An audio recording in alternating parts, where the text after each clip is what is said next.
नमस्कार मेरे प्यारे भाइयों और बहनों, आपका मैं दिल से इस चैनल पर स्वागत करता हूं। ज्योतिष को अपना मित्र मानकर इसका लाभ पाएं। ज्योतिष एक विज्ञान है जो हमें ग्रहों की गति, नक्षत्रों का प्रभाव और कुंडली के माध्यम से व्यक्ति के जीवन की भविष्यवाणी करने की क्षमता प्रदान करता है। मैं अपने विशेषज्ञता के माध्यम से लोगों को उनके जीवन के विभिन्न पहलुओं में मार्गदर्शन करता हूं।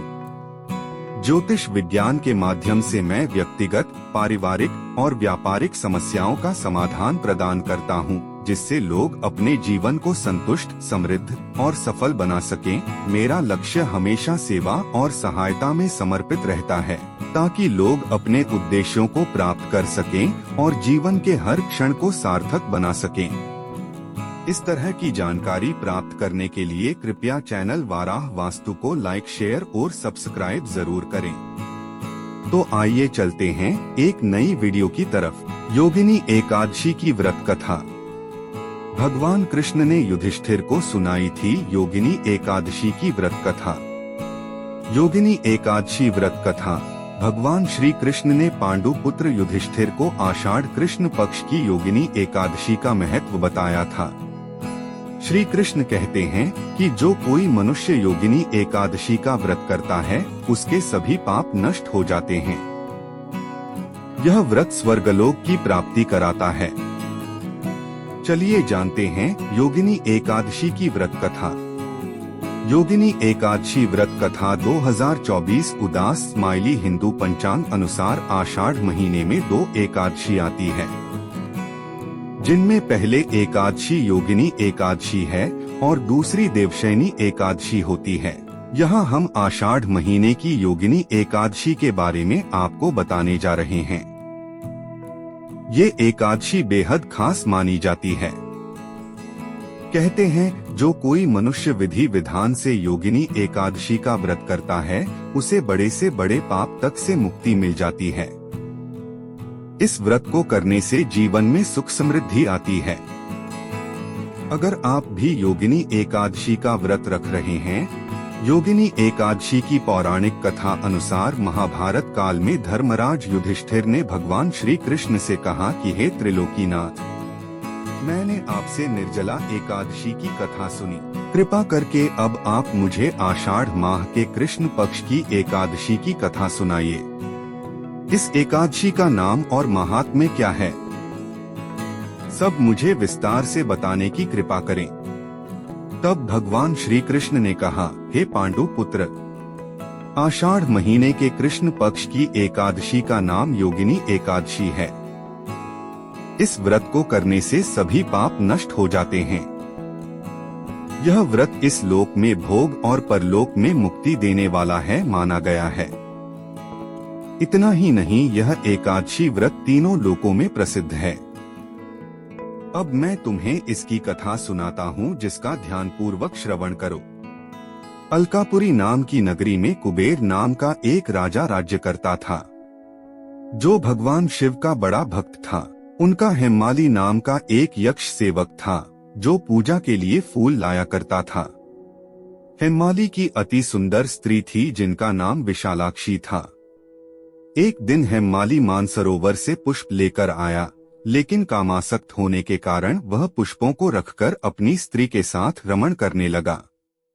उधर हेमाली की प्रतीक्षा करते करते जब राजा कुबेर को दोपहर हो गई, तो उन्होंने क्रोधपूर्वक अपने सेवकों को उसका पता लगाने के लिए कहा। सेवकों ने उसका पता लगाकर राजा को बता दिया कि क्यों वह पुष्प लेकर नहीं आया है।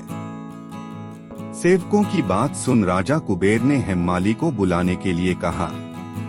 तब डर से कांपता हुआ हेमाली राजा के सामने उपस्थित हुआ। राजा ने कहा, तूने मेरे परम पूजनीय भगवान शिवजी का अपमान किया है।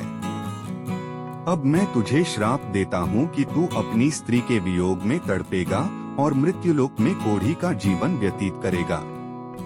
राजा के श्राप देते ही वह तत्क्षण स्वर्ग से पृथ्वी पर आ गिरा और श्राप के अनुसार वह कोढ़ी हो गया। इसके अलावा उसे स्त्री का वियोग भी सहना पड़ा। मृत्युलोक में आकर उसने भयंकर कष्ट भोगे, लेकिन भगवान शिव की कृपा से उसकी बुद्धि मलिन न हुई और उसे अपने पूर्व जन्म की बातें भी याद रहीं। मृत्युलोक में अनेक कष्टों को भोगता हुआ वह हिमालय पर्वत की तरफ चल पड़ा। कई दूर चलते चलते वह मार्कंडेय ऋषि के आश्रम में जा पहुंचा। ऋषि को देखकर हेममाली उनके पास गया और उन्हें प्रणाम करके उनके चरणों में गिर पड़ा। हेममाली की ऐसी हालत देखकर मार्कंडेय ऋषि ने कहा, तूने ऐसे कौन से कर्म किए थे कि जिससे तू कोढ़ी हुआ और भयानक कष्ट भोग रहा है। इस पर हेममाली बोला, हे मुनिश्रेष्ठ, मेरा नाम हेममाली है। मैं प्रतिदिन राजा कुबेर के लिए मानसरोवर से फूल लाया करता था। इन फूलों का इस्तेमाल वे शिव पूजा में करते थे। एक दिन पत्नी सहवास के सुख में फंसकर मैं समय से फूल नहीं ले जा पाया। तब राजा कुबेर ने मुझे कोढ़ी बनकर दुख भोगने का श्राप दिया। आथ कृपा करके आप मुझे कोई ऐसा उपाय बताइए जिससे मुझे मुक्ति मिल सके। इस पर मार्कंडेय ऋषि ने कहा, हे हेममाली, मैं तेरे उद्धार के लिए एक व्रत बताता हूँ। तू आषाढ़ माह के कृष्ण पक्ष की योगिनी एकादशी का व्रत रख, इससे तेरे साले पाप और श्राप नष्ट हो जाएंगे। महर्षि के वचन सुन हेममाली ने विधिपूर्वक ये व्रत किया। इस व्रत के प्रभाव से उसे अपना पुराना स्वरूप मिल गया और वह अपनी स्त्री के साथ सुखपूर्वक रहने लगा।